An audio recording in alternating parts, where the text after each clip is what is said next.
Quiero agradecer a los organizadores esta invitación y también por dos razones. Voy a pedir dos disculpas. La primera es que no pude acompañarlos ayer y hoy desde la tarde porque estaba fuera de Buenos Aires en un congreso. Y la otra disculpa es que soy historiadora. Aunque tantos años trabajando en dos carreras de esta facultad, en la carrera de Ciencia Política y Sociología, no digo que contaminaron mi disciplina, sino que la enriquecieron. Yo me voy a ubicar hace 100 años y me gustaría hablar de la relación entre intelectuales y democracia en el momento fundacional de la primera experiencia democrática en la Argentina. Por entonces, democracia, república, ciudadanía, representación, nacionalidad, civismo, distaban de tener sentidos unívocos. En esa experiencia fundacional que se abre en 1916, entre 1916 y 1930, a partir de la implementación de la Ley 8.871. El objetivo es hablar de las disputas acerca de esos sentidos en los años 20, momento en los cuales las tareas de la clase política y de la clase intelectual tienden a diverger. Un periodo crítico que comienza con las recapitulaciones del centenario y una preocupación por el rumbo que ha tomado la modernización y la complejización social de la Argentina por actores que demandaban derechos, asunto que se ve atravesado por la crisis de la guerra, muchas veces no problematizada en el campo cruzado con el tema de la democracia en nuestro país. Justamente la crisis de la guerra erosiona el sujeto liberal. Y las consecuencias también de la práctica honrada del sufragio universal masculino. Solamente tres cosas del centenario de la Revolución de Mayo, que, bueno, justamente en los discursos y en la ensayística del centenario una cosa curiosa es que no se dice la palabra revolución y es cambiada por una palabra muy parecida, sacándole la R, ¿no?, que es evolución, palabra mucho más afín a las sensibilidades positivistas del momento. Es, por un lado, que llegan al país la mayor cantidad de inmigrantes de la historia argentina. Los demógrafos hacen estas cuentas, 800 personas bajaban del puerto de Buenos Aires cada día. La segunda, que las conmemoraciones del centenario se hicieron bajo estado de sitio. Y la tercera, que en las elecciones de marzo de ese año gana la élite, la fracción modernista de la élite, como se la ha llamado, encabezada por Roque Sáenz Peña, quien ese mismo año se reúne con Hipólito Yrigoyen intentando atraerlo a una apertura en el interior de las reglas del régimen oligárquico que Yrigoyen no acepta. Esto es quizás el puntapié inicial de el hackeo que tiene la élite entre peones y alfiles, vamos a decirlo, entre el movimiento obrero de protestas intensas y antisistémicas y un radicalismo que ya ha dejado que ha dejado la insurrección para pasar a la abstención como estrategia política. En el contexto de la fragmentación de las fuerzas políticas oficialistas, basadas en lealtades y rivalidades territoriales y personales. Este fraccionamiento, ya sabemos que Roque Sáenz Peña estaba destinado antes a ser el presidente de la República y que Roque hizo todo lo posible para incluso nombrar a su padre para evitar esa llegada. Entonces, para este sector de la élite, había que hacer ciertas correcciones para la creación de un partido que lograra imantar esas voluntades centrífugas del momento basado en principios y normas.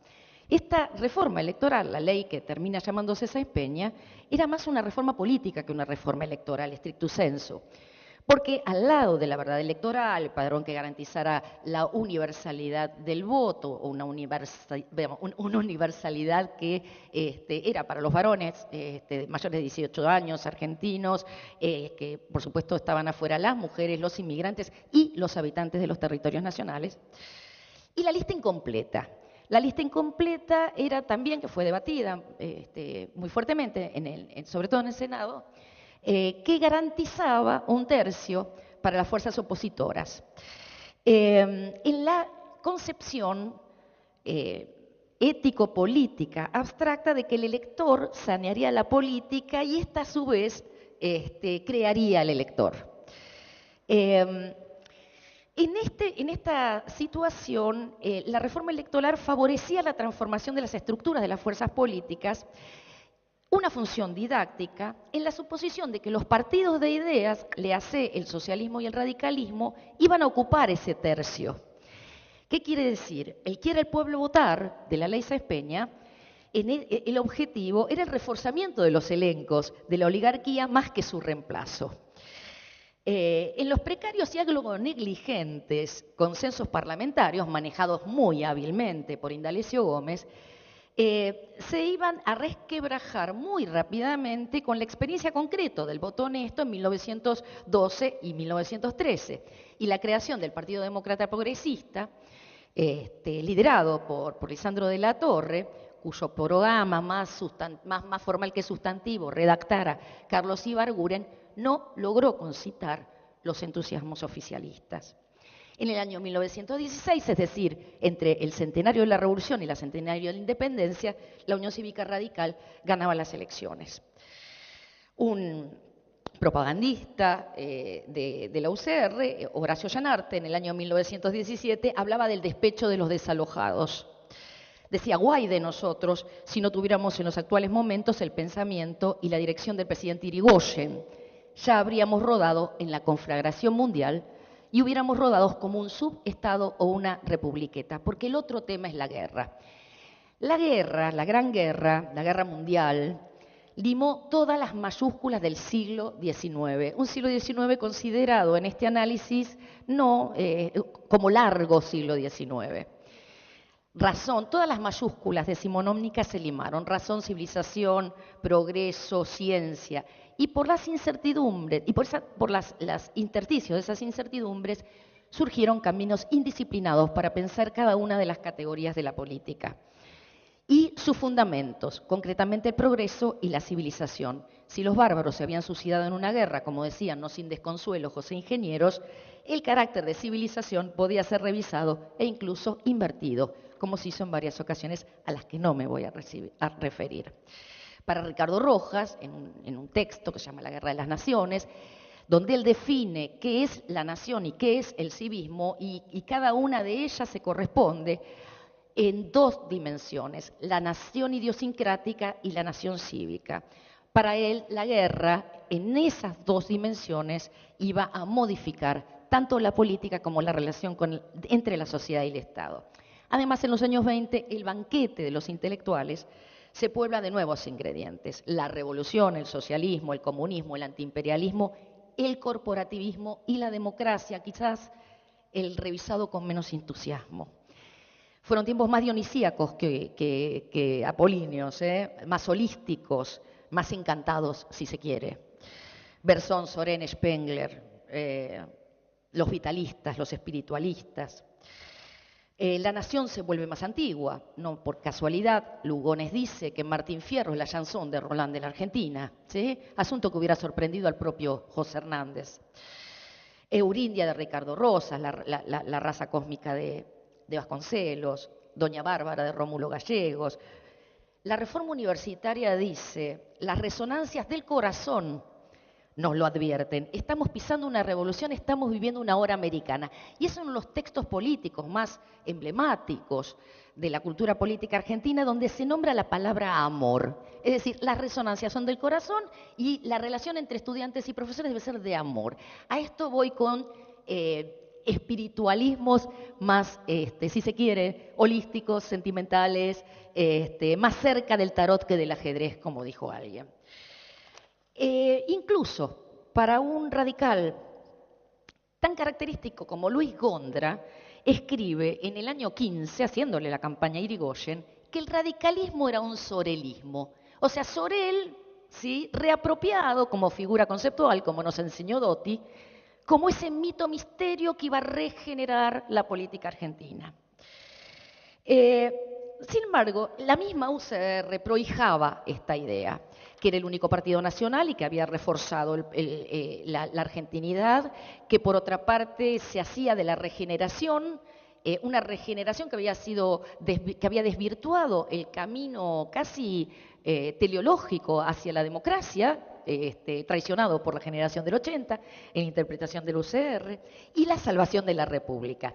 La superposición entre salvación de la República, la UCR es la nación misma, como dice un manifiesto por allí, Y la idea de representar a toda la nación crea uno de los temas que han sido recurrentes en la interpretación de los partidos políticos movimentistas en toda América Latina, que aparece prístina en los años 20, no solamente en nuestro país. Reparación, democracia, unidad espiritual, idiosincrasia y ciudadanía.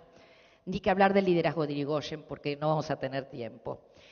Las mayores polémicas acerca de la democracia no se dan en el Congreso, sino que se dan en el campo intelectual. Ricardo Rojas es uno de sus artífices. Ricardo Rojas tiene toda una filosofía de la argentinidad, desde Blasón de Plata, pasando por la argentinidad, pasando por la guerra. Lo interesante de Rojas, que es un intelectual que a mi juicio no ha sido suficientemente ocultado en esta dirección, es que junta nación idiosincrática y nación cívica. Aun cuando él no esté muy de acuerdo con algunas características de la ley Sáenz Peña, es un gran incluso, entre crisoles, matraces, retortas, él trata de hacer una síntesis, incluso con lo peor que se podía decir en ese momento, que era el cosmopolitismo, ¿no? Porque las tendencias babélicas y centrífugas de la modernización eran una de las preocupaciones de la élite. Ricardo Rojas refuerza el argumento del civismo en plena guerra, cosa que no hace contemporáneamente Lugones, ¿no? Escribe para el diario La Nación, estando en Europa, sus crónicas de la guerra, diciendo el progresismo o evolución indefinida hacia lo mejor no satisface ya, quedó desmentido por la experiencia, volvemos a la historia cíclica, así, es más científico ser reaccionario que liberal, y este neoempirismo es en suma la encarnación del espíritu de Maquiavelo, histórica y políticamente renovado por Spengler, y que tiene Mussolini, su ejecutor y apologista. La operación de Rojas es doble. Por un lado, reforzar el carácter del alma nacional, y para eso todas las monumentalidades habidas y por haber, la pedagogía de las estatuas, la historia de la literatura argentina. Pobre Rojas va por el norte, en los archivos, buscando una copla, para demostrar que la literatura argentina existe. Y si no existe, hay que crearla. Porque si hay literatura, hay nación argentina. Entonces, incluso llega al límite de su generación. Hubo muy pocos rectores reformistas. La reforma universitaria fue una cuestión de estudiantes, no fue una cuestión de autoridades en los años 20. Y llega a aceptar y a prohijar la participación de los estudiantes durante su rectorado en la Universidad de Buenos Aires entre el 26 y el 30. Otra es la colocación de José Ingenieros. José Ingenieros, que se había peleado con Roque Sáenz Peña por un tema menor que no viene al caso, no era tan menor, era una cátedra en la Universidad de Buenos Aires, no era menor. Va a hablar en El hombre mediocre, que le está dedicado totalmente, fíjense ustedes, una cátedra en la Universidad de Buenos Aires, va a hablar de la democracia de las piaras, que criterio cuantitativo no va, y lo que más me interesa rescatar de Ingenieros, que era una figura moral en toda América Latina, ¿no? Le escribía a Carrillo Puerto, ahí era el ala más radical de la Revolución Mexicana, y le decía cómo tenía que hacer la revolución, y Carrillo Puerto le encantaba y lo publicaba en su diario, etcétera, etcétera. Sino que analizaba la Revolución Soviética, porque acá está el otro tema, ¿no? Que otra hija de la guerra es la Revolución Soviética, como una forma de encarnación de democracia funcional. Y es muy interesante porque para Ingenieros el problema no es de la democracia, sino de la representación. Entonces, a ver, lo que intenta él es buscar formas más representativas, tanto en el ámbito del Ejecutivo como en el Legislativo. ¿Cuáles son estas? Y lo dice: la producción, la circulación, el consumo, la agricultura, la industria, el comercio. Pero no solamente esas representaciones. ¿Quién representa las funciones de la familia, de las madres, de los hijos, cuyos intereses son primordialísimos en la sociedad? Es decir, la democracia funcional, que apareció en el centro del PNR, en la creación del PNR en México en 1928, Aya de la Torre es el rey de la democracia funcional, la idea de corregir con bases corporativas comunitaristas la democracia liberal. Lo interesante en Ingeniero es que lee la Revolución Soviética desde estos presupuestos y que impulsa esa idea para sanear lo que se llamaba en la época parlamentaritis, ¿sí? Y además, porque Ingenieros cree en una función moral y en una meritocracia idealista para llevar adelante su proyecto político. Pero había otros sectores que también van a prohijar otras formas de representación No me quiero extender mucho, me faltan creo que 8 minutos. Lugones decía, al pueblo no le interesa la Constitución, máquina anglosajona que nunca ha entendido. Al declarar que la Constitución es su programa, el radicalismo atribúyese naturalmente su interpretación y aplicación discrecionales, y el pueblo lo ratifica con mayoría creciente, sin equivocación posible. Hay que entender que este texto es después de la elección del 28, que es elección que se llama tendenciosamente plebiscitaria. El Partido Radical ha hecho, pues, la revolución, y la Constitución está derogada por él con el sentimiento expreso del pueblo. Entonces, las críticas no solamente van a ser a la representación, sino a la democracia y a todos sus símbolos. Un hilo de Ariadna va a conectar a Rousseau con Lenin en las interpretaciones de las derechas políticas, que también son la respuesta a las inherencias de la práctica del sufragio honrado, sobre todo después del 28, que voy a encarnar solamente en 2 lugares, por más que son mucho más variopintas y complejas, ¿no? En la Nueva República y en Criterio. Insisto, anticomunismo, antiliberalismo, antidemocratismo, antiparlamentarismo, antisemitismo o xenofobia, son notas de esta corriente organicista, corporativista, con una postura vitalista y en casos irracionalista.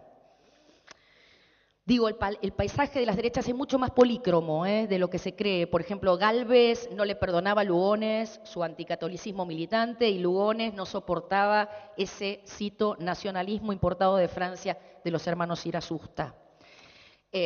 Por otra parte, Membiel le decía a Lugones que todavía conservaba una idea secularizadora del Estado en contra de la idea atomista que debía prohijar las nuevas relaciones entre Estado y sociedad. Criterio se propone llenar un vacío y además poner un dique frente a esa democracia que va casi fatalmente a derivar en comunismo. Los pasajes no los voy a leer, pero son muy interesantes, porque además hay palabras y formas y giros de sentido que se van a repetir en la historia argentina a partir del año 1930. No solamente las ideas, sino los elencos políticos. Estoy pensando en Atilio del Oromaini, por ejemplo, que por entonces está organizando los centros católicos de obreros. La ruptura de ese orden natural, que la revista Criterio consideraba, reposaba en un genérico comunismo prohijado por las fuerzas radicales. Y que en realidad prohijado por la democracia, que, insisto, llevada a sus últimas consecuencias, iba a devenir en comunismo. Un comunismo que es a la vez político, pero sobre todo moral y antipopular en este sentido. Además, pues escribían todos muy bien en la revista Criterio, porque es maravilloso leerlos, no así en sus sentidos. No conocerá la filosofía popular, no conocerá la psicología popular quien ignore la psicología de ese energúmeno que en la jerga especial del noble deporte pédico, que se denomina hincha, en las fiestas de plebeyo origen, como en el carnaval, convierten a la sociedad humana en una colectividad de sátiros. Es decir, esas manifestaciones populares casi lindaban con el comunismo, lo mismo los guarangos que insultan en los lugares públicos o en las plazas. La idea del carnaval es muy clara en este sentido. Es decir, con tintes medievales, corporativos, tomistas, y sobre todo basándose en las jerarquías del Dios, la patria y el hogar, son impagables el debate sobre los derechos civiles de la mujer del año 26. Impagable, pero no tenemos tiempo y soy yo la que tengo que respetar sobre todo los tiempos pautados. Y el otro es la Nueva República, que tiene un discurso muchísimo más secularizado. Y esto no tiene que ver con Kosok, ni tiene que ver con la idea de los conceptos, como decía hoy Graciela, ¿no? Ni con Skinner. Estos neorepublicanos, se llamaban a sí mismos, hicieron una interesante apuesta político-ideológica, que fue la de separar república de democracia. Dice uno de los Irasusta, a ver, ya que la democracia no es inherente a los pactos constitutivos del Estado. ¿Qué quiere decir? Que en los ciento y pico de artículos de la Constitución Nacional, va a decir Julio Iriasusta, ni una sola vez se llama la palabra democracia. Y en los tres pilares de la forma representativa, republicana y federal, dos de los conceptos son en contra de la democracia, el segundo podría serlo, pero no viene al caso. Esta separación entre república y democracia me parece muy interesante porque va a dar que hablar en la cultura política argentina, va a reaparecer en más de una ocasión. Ahora bien, si hay una separación entre el campo intelectual que recién se crea, ¿no? El único que podía vivir de su tarea intelectual era Gálvez, ¿no? Después de una novela famosa, La maestra normal. Sin embargo, hacia el año 1928, 1929, 1930, y esto es un fenómeno latinoamericano, ¿no? Vasconcelos se propone para presidente de la República en el año 29, o sea, los reyes filósofos apuestan a la política más claramente dirigida hacia el Estado.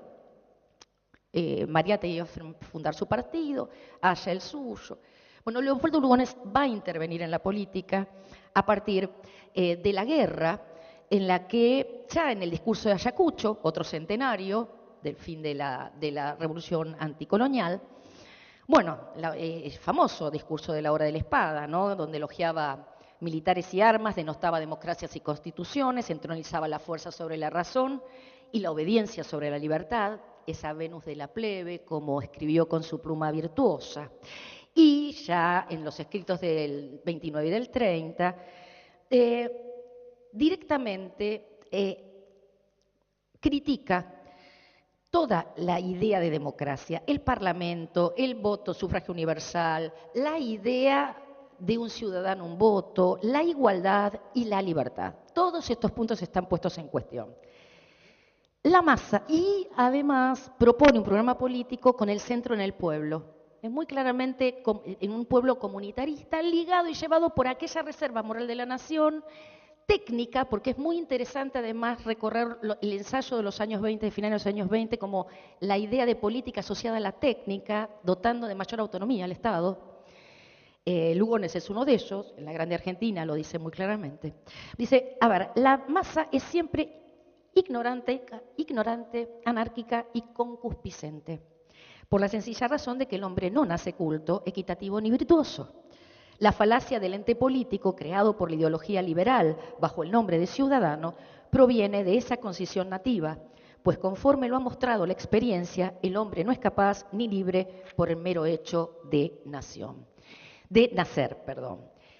Bueno, entonces Lugones propone esta categoría de pueblo que se basa en categorías corporativas, dándole, como él dice, unas vacaciones al Parlamento, asunto que iba a pasar no muy lejos, el 6 de septiembre de 1930, cuando se marcaba la hora de la espada, pero también el 7 de septiembre de 1930, con esa acordada de la Corte Suprema de Justicia, bueno, donde había gente tan importante como un expresidente de la República, ¿no? Bueno, Repetto, Sagarna,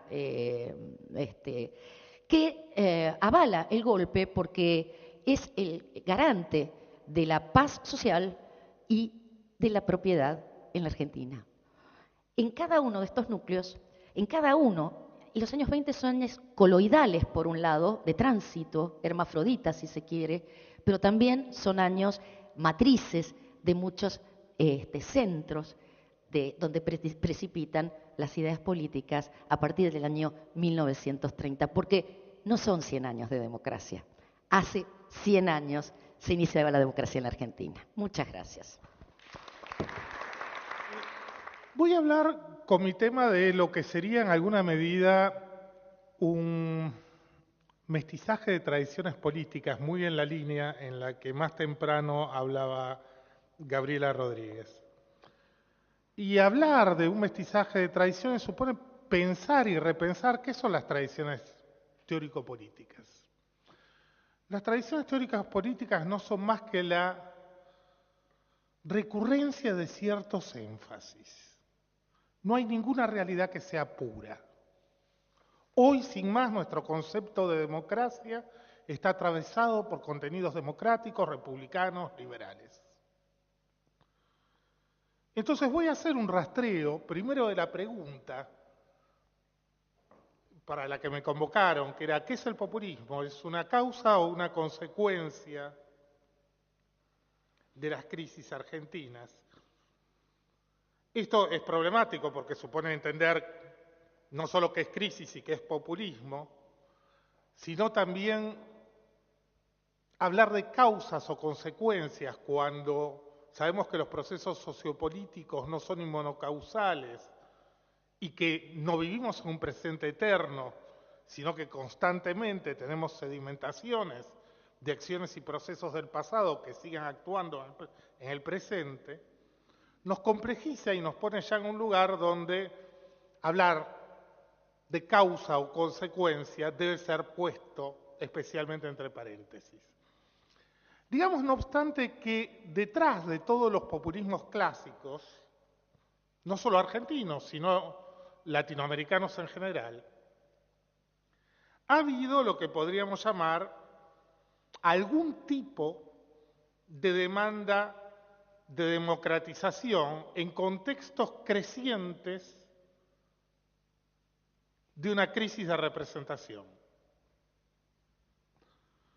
Ya la idea vieja de Germani, la primera teorización de los 50 acerca de este tipo de experiencias, era la de un sistema institucional que no podía procesar cambios sociales que habían sido muy rápidos. Entonces, digamos que en términos politológicos, tenemos una crisis que surge en la dimensión representativa de los sistemas políticos. Turén, en un texto hermoso que fue La palabra y la sangre en América Latina de los años 80, recordaba que los populismos siempre implican una fusión entre el sistema político y el Estado. Y él decía que los populismos no tenían nada que ver con la política representativa, pero cuando decía eso se refería básicamente a que no tenían nada que ver con los gobiernos representativos y con las formas de los gobiernos representativos. En algún punto, si tenemos una demanda de democratización y una fusión entre Estado y sistema político, vamos a tener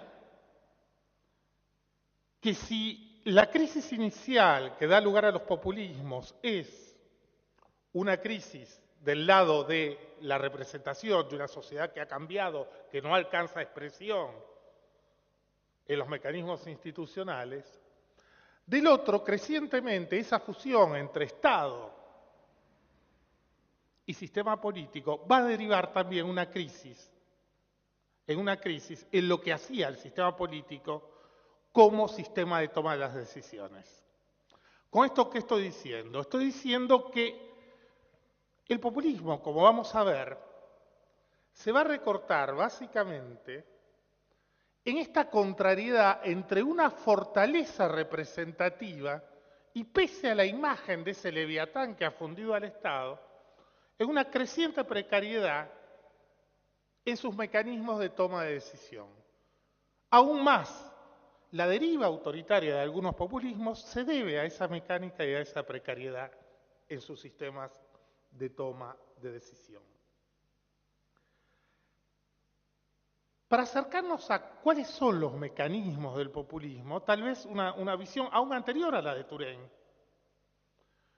La visión de Francisco Béfort en su maravilloso texto de 1967, El populismo en la política brasileña, sea la que más nos ilumina. Béfort es heredero de Germani, pero Béfort hace un énfasis especial, en el caso brasileño, en hablar de justamente la muerte de la vieja república, actores con fuerza de impugnación, pero ningún actor con capacidad de tomar el poder. Lo que da lugar, digamos, a un nuevo tipo de articulación, que en el caso de Béfort, digamos, evoca en mucho, digamos, a lo que era la teorización del cesarismo, el Marx del 18 Brumario. Pero va a decir Beaufort más claramente, y yo creo que aquí está lo importante de la herencia de Beaufort, que hay justamente esta doble cara en los fenómenos populistas, de ser por una parte una forma de organización de la dominación, incluso de grupos dominantes, y por otro ser la forma del ascenso y de la impugnación a esa dominación de sectores populares. Vayamos ahora un poco al caso argentino.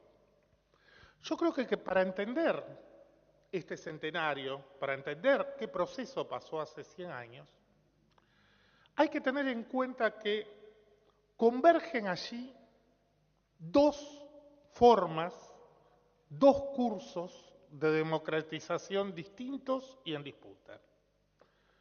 En primer lugar,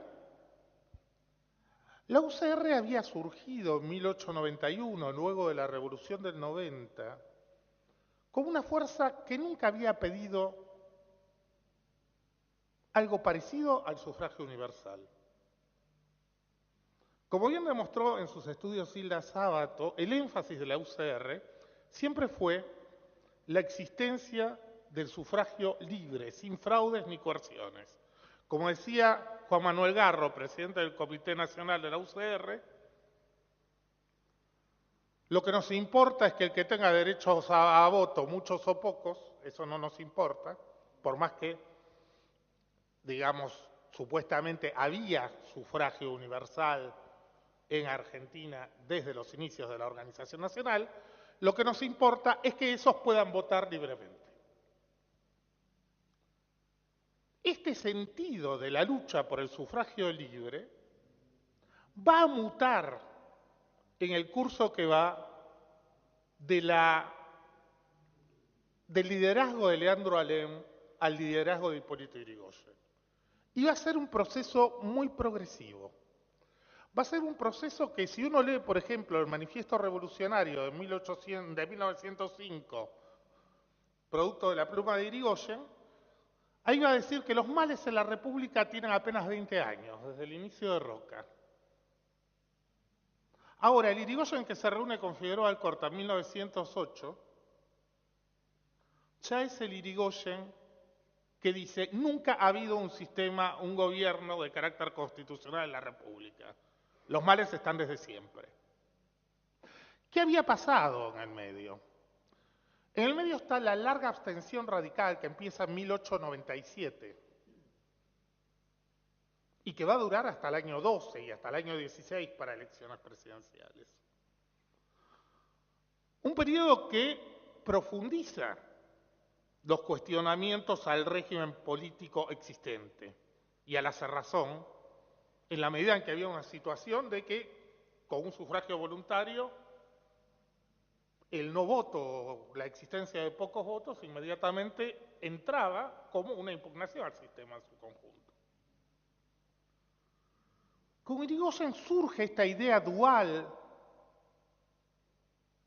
en realidad no la idea, la fuerza de la idea, de que existe, y esto no es una partición, como generalmente se dice, los populismos están caracterizados por una simple partición de la sociedad, de que la Unión Cívica Radical es la nación toda en lucha por sus instituciones conculcadas, que enfrenta a lo que no es nada más que una mera excrescencia irrepresentativa y usurpadora.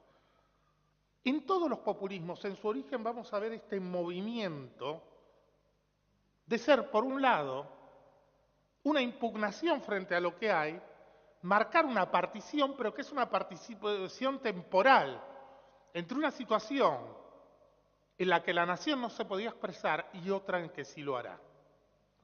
La partición del populismo es, en muchos aspectos, una falsa partición. No voy a abundar, porque supongo que ustedes conocen, cómo Yrigoyen decía que la UCR entraba en todos los programas porque la UCR era la nación, y cómo amonestaba a Pedro C. Molina, antiguo dirigente radical, cuando Molina le pedía definiciones programáticas.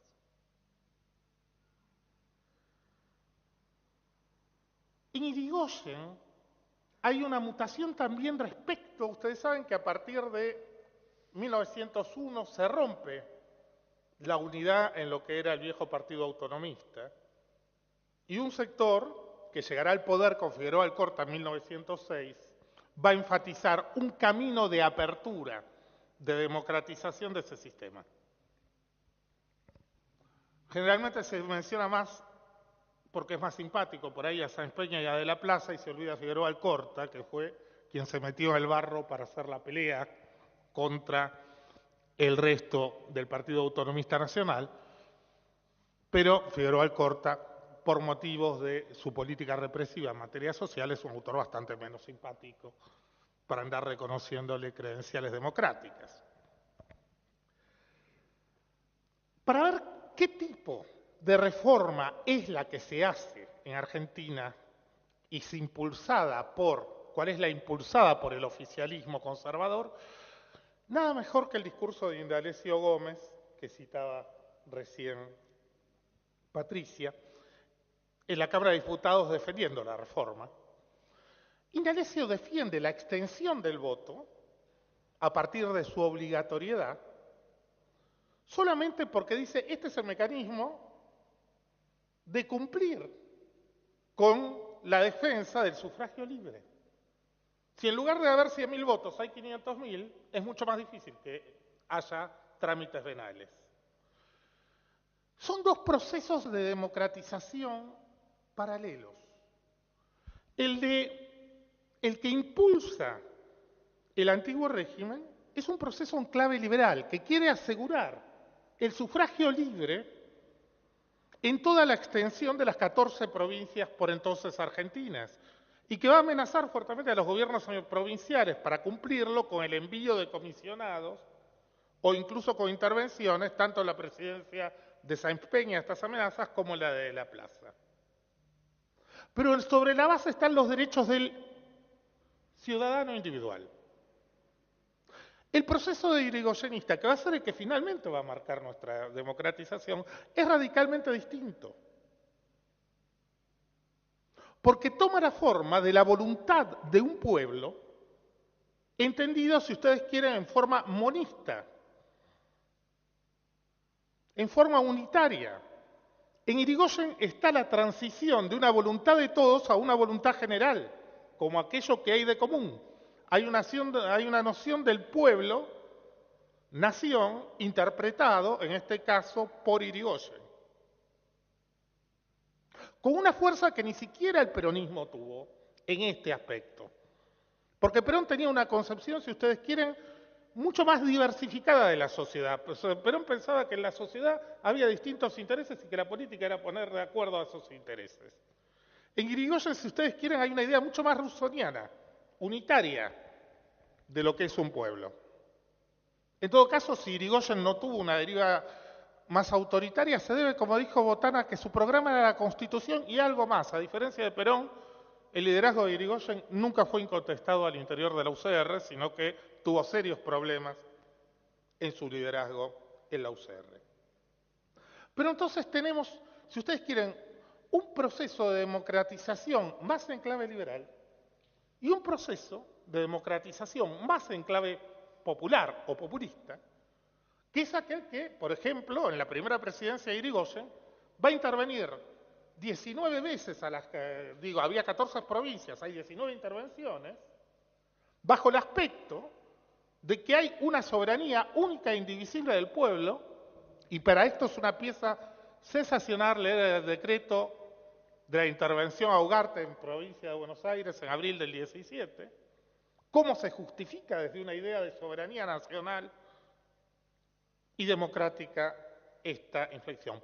Por supuesto, estamos hablando de un proceso, no es la primera visión monista de la historia argentina, está claro. Waldo Anzotti, por ejemplo, ha trabajado sobre las ideas monistas en la historia argentina del siglo XIX, pero tiene la fuerza que le da un proceso creciente de expansión de derechos. Con todos los límites que tenía ese proceso. Piensen en la Argentina de 1916, un país de 8 millones de habitantes, donde De los argentinos, 5 millones y algo, 3 millones prácticamente eran menores. Nos quedaban 2 millones y medio de adultos. Solamente votaban los hombres, con lo cual ese voto era cercano a 1 millón de personas. Y después teníamos otros casi 2 millones y medio, entre 2 millones y medio y 3 millones de extranjeros. Esto suponía que votaba 1 de cada 10 habitantes, apenas. Y suponía en términos sociales, al no votar los extranjeros, que además mayoritariamente eran hombres, que algunos sectores sociales, básicamente clase obrera, prácticamente no tenían ni de cerca acceso al voto. Esto sumado al hecho de que el voto era obligatorio solo para los, en la aplicación, como nos recordaba Botana, solo para los alfabetos. No obstante, esto va a provocar, sí, una expansión del cuerpo electoral en la primera elección del 12. Es muy importante ver este aspecto de identidades fuertes que se conciben como representantes unitarias de la nación y que se fortalecen en espacios retraídos del sistema político, porque fue una característica de la política argentina del siglo XX. Sea en el caso del radicalismo irigoyenista del 97 al 12 o posteriormente en la década del 30, sea la década infame para el radicalismo y para el peronismo, sea la larga proscripción peronista posterior a los 70. Quisiera así dar 4 o 5 marcas, ¿cómo estoy de tiempo? Quisiera dar 5 marcas sobre 5 errores para aproximarnos a la temática del populismo, porque me parece que son claves para entender después algunas permanencias de algunos rasgos hibridados, mestizados, como les decía al principio que iba a hablar. No voy a hablar de aquellas interpretaciones del populismo que desde la ignorancia lo confunden con la demagogia o de las visiones de los economistas que nos dicen que el populismo es la claudicación del largo plazo en favor del corto plazo, porque si tuviéramos que darle algún signo de validez a estas últimas, de que es el privilegio del corto plazo, tendríamos que decir que los cazadores de ballenas, los agentes de bolsa, los ojeros y la minería extractiva serían los principales populistas en la Argentina de hoy en día, porque todos ellos privilegian el corto plazo. Primera situación. El populismo es una y solo una forma de identidad popular entre otras posibles. Lo que intentó hacer Ernesto Laclau fue una teoría general y bien y muy meritoria de cómo él concebía la política. Después vamos a ver qué es eso. Pero si nos queremos referir a las experiencias populistas clásicas, el populismo es solo una articulación. Es cuando esa representación de la nación toda llega y se encuentra, por ejemplo, en el poder o en la participación política, con que no es la representación de la nación. Con que hay, digamos, el trauma de los populismos latinoamericanos es que enfrente tienen a entre la mitad y 1/3 de la población que desmiente su representación su aspiración a una representación unitaria. Sea Vargas, sea Perón, sea Irigoyen. El caso de Vargas peor, porque se encontró con un 51% en el 50 del lado enfrente. ¿Qué es lo que se hace frente a eso? Decía que es una forma, un mecanismo de una identidad popular. Y digamos que en las ciencias sociales siempre que decimos lo popular pensamos que es algo que no hay que definir, ¿no? Porque lo popular para algunos son los muchos, para otros son los pobres. Yo tiendo a pensar que no son los muchos ni los pobres, que pueden ser ambos o no, pero que lo popular tiene más que ver con una relación de un determinado tipo. Tiene que ver con una solidaridad que surge al sentirse negativamente privilegiado en una dimensión de la vida colectiva. Y esa solidaridad puede derivar en un cuestionamiento al poder o puede ser un mínimo mecanismo de adaptarse para soportarlo mejor.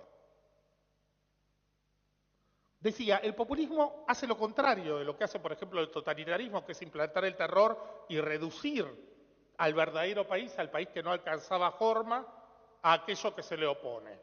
o eliminarlo. El populismo desarrolla un mecanismo que va a ser el mecanismo de la constante inestabilidad del demos legítimo. Esto es, va a incluir y a excluir a ese adversario para seguir manteniendo esa ilusión de representación comunitaria. Para explicarlo con un ejemplo, la idea de solidaridad nacional en Perón. La nación, a veces somos todos, a veces son solo los peronistas. Y este juego se da permanentemente en los ciclos populistas. Este es el barrido democratizante de los populismos. Los populismos parten a la sociedad e inmediatamente la vuelven a unir. Y en ese volver a unirla, el que queda descolocado es el que se quedó en la ruptura inicial, sea el Partido Laborista o sean las organizaciones especiales. Este es el movimiento con el cual, digamos que no nos permite hacer de los populismos ni movimientos revolucionarios ni movimientos reaccionarios, como generalmente se tiende a discutir. Porque en algún punto oscilan en ese juego que es el que permite procesar los grandes cambios políticos que está viviendo esa sociedad. En este sentido hay que recordar la idea de Touraine. Muchas veces los populismos fueron alternativas a procesos de modernización mucho más autoritarios y pudieron procesar procesos de democratización y expansión de algunos derechos en este contexto de romper a la sociedad para volver a unirla a un equilibrio distinto. La justicia social es la bandera de las reformas y es al mismo tiempo aquello que nos evita caer en el enfrentamiento de la lucha de clases. Entonces, en primer lugar, los populismos no son la única forma de identidad popular. Son una que se da en ciertas circunstancias y en algunos lados. Con lo cual el populismo no puede ser sin más reducido a la construcción de un pueblo. Hay diversas construcciones de un pueblo. Ahora bien, este mecanismo populista de incluir y excluir al adversario del campo legítimo generalmente ha sido mal leído. Siempre se lo leyó como un momento inicial de que el peronismo intenta un avance reformista, por ejemplo, en el caso del peronismo, y una claudicación posterior a ese avance. Y esto es una crítica a nuestros maestros. Creo que a los maestros se los honra cuando se los critica, no cuando se los repite. Por ejemplo, hablando del peronismo, esta idea de una traición a la inicial impronta reformista, la encontramos en Torre, cuando Torre habla de la cooptación del Partido Laborista y cómo la presenta. La encontramos en Danny James, cuando Danny James nos habla de que el momento inicial del 17 de octubre se pasa con la llegada al poder a un proceso de desmovilización pasiva. La encontramos en El Negro Portantiero y Emilio de Ípola, cuando en el texto del 81 sobre el populismo nos dicen que a una ruptura nacional popular, de las aspiraciones nacionales populares, el populismo lo va a continuar con precisamente un nuevo intento de cierre de la solidaridad nacional en clave organicista. O lo vamos a encontrar en Laclau mismo, cuando Laclau dice que el peronismo significó el paso del descamisado, de la figura del énfasis en la figura del descamisado al de la comunidad organizada. Yo creo que detrás de todo esto está lo que es una experiencia biográfica de todos los autores que han escrito sobre el primer peronismo en la década y alrededor de los años 70, cuando evidentemente, biográficamente, muchos adherentes o no adherentes pudieron sentir que ese Perón que volvía no cumplía las expectativas de cambio que habían llevado a su retorno, que se proyecta como principio de lectura anacrónico del primer peronismo. El primer peronismo no tuvo que ver con ese populismo imposible que fue el intento de un populismo imposible en los 70. O sea, el primer populismo funcionó precisamente a partir de ese movimiento constante de partir a la sociedad y volver a reintegrarla. Un ejemplo nada más. 1 de septiembre de 1955, un día después del discurso del 5 por 1, Perón recibe la renuncia de Oscar Albreu, ministro del Interior, y de León Bouget, que era su secretario, el secretario que había reemplazado a Apple Informaciones, por el discurso del 5 por 1, porque ellos habían sido llamados para supuestamente conciliar con la oposición. Pero les dijo, de ninguna manera, la política de conciliación sigue plenamente vigente. O sea, ese partir a la comunidad y volver a unirlo es constitutivo y es permanente de los movimientos populistas. El populismo tampoco puede ser reducido a la simple división del pueblo en dos, justamente por este mecanismo que parte y vuelve a tejer o a integrar a la comunidad. Digamos que un populismo en su fase de expansión tendrá siempre oposiciones bipolares, aquellas oposiciones que surgen justamente por impugnar su principio de ruptura, por ver amenazado el statu quo a partir de la representación de ese país supuestamente olvidado, y de otro lado, digamos, la oposición que surge de aquellos que se sienten defraudados justamente por esa negociación que todos los populismos realizan entre su sentido como fuerza emergente y su, digamos, su negociación con el antiguo orden. Generalmente se ha visto a los populismos como lo otro de las instituciones, y en esto coinciden erróneamente tanto quienes los han impugnado como quienes los han defendido. Y con ello nos perdemos de estudiar la especificidad de las instituciones populistas. Hoy Gabriel hablaba de los tribunales de trabajo. Lo característico de las instituciones populistas es que reproducen justamente esa tensión entre ruptura e integración de la comunidad. Los derechos no serán solo la marca de pertenencia a una comunidad, sino serán también la conquista que se ha obtenido frente a alguien que me explotaba hasta el día de ayer. Estas son las características, el carácter beligerante, la fortaleza de las identidades. En los años 80, y voy terminando, creímos que había que exorcizar ese pasado para poder construir una democracia liberal. En parte había razón en ello. Teníamos identidades excesivamente fuertes, excluyentes, que habían debilitado en algunos aspectos ese cóctel de democracia, república y liberalismo que queríamos construir. Ahora bien, ese mismo esfuerzo, que alcanza su mejor punto y su mejor diagnóstico por ahí en el discurso de Parque Norte de diciembre del 85, tenía que pelear con su propia tradición. Si Parque Norte no fue entendido por alguien, fue por los propios radicales. O sea, Parque Norte era lo otro del tercer movimiento histórico, que al mismo tiempo estaba planteado como vuelta al pasado por la coordinadora. Sin lugar a dudas, el populismo en sentido estricto, para mí, se acabó en Argentina en los 70, lo que no quiere decir que no se pueda reeditar en otras circunstancias. Podrá haber elementos de populismo.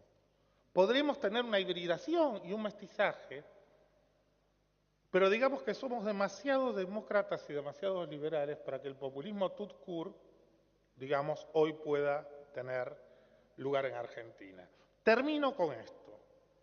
Democracia no es lo mismo que democratización. Así entendamos a la democracia como un régimen político, como una forma de gobierno o como un tipo de sociedad, la Lefort, si ustedes quieren, o a la Tocqueville. La democratización tiene más que ver con esta última mirada, pero no es idéntica a ella, es un proceso sociológico.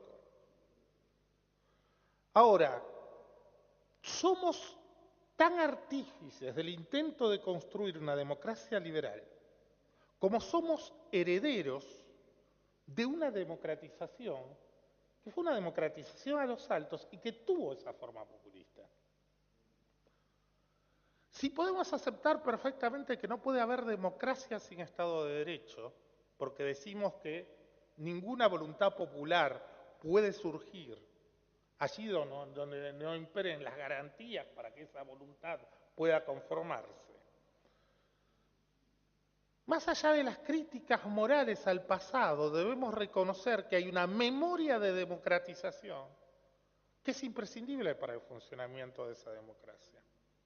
Porque así como ninguna democracia puede funcionar, ninguna voluntad popular puede surgir allí donde no haya garantías, digamos que ninguna democracia liberal puede subsistir allí donde el campo de derechos no esté extendido a todos. Y esa extensión a todos ha sido en Argentina una herencia y una memoria de la tradición populista.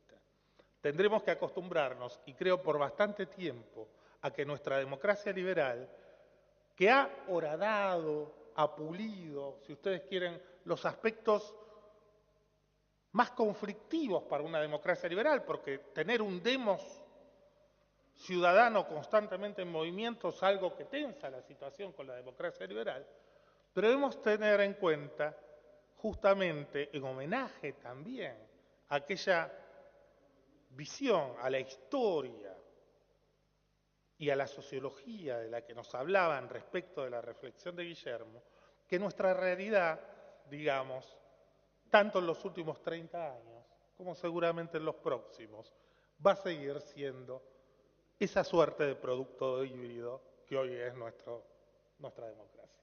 Nada más, gracias. Bueno, muy brevemente, después de estas dos magistrales exposiciones que hemos tenido, que nos han deleitado este cierre de las jornadas, muy brevemente simplemente agradecer a los organizadores, a Julio, a Gabriel, a todo el resto de los que trabajaron para hacer de esta idea que tuvimos el año pasado, que tuvo Julio el año pasado, una realidad. 100 años, como bien decía Patricia, del origen de la democracia, lamentablemente no 100 años de democracia, lo cual también nos tiene que recordar que gran parte de los problemas que seguimos teniendo los argentinos tienen que ver con esta diferencia de 100 años de o 100 años de desde, pero que merecían recordarse problemáticamente, creo, como estamos haciendo. Mi disculpa por no poder haber participado por un tema personal del panel que me tocaba, pero creo que hemos logrado instalar una discusión enormemente importante, enormemente interesante, por lo que estamos pensando ahora y por lo que queda de las dos intervenciones cerrando esta jornada, para pensar lo que hoy tenemos y sobre todo lo que vamos a poder construir en el futuro.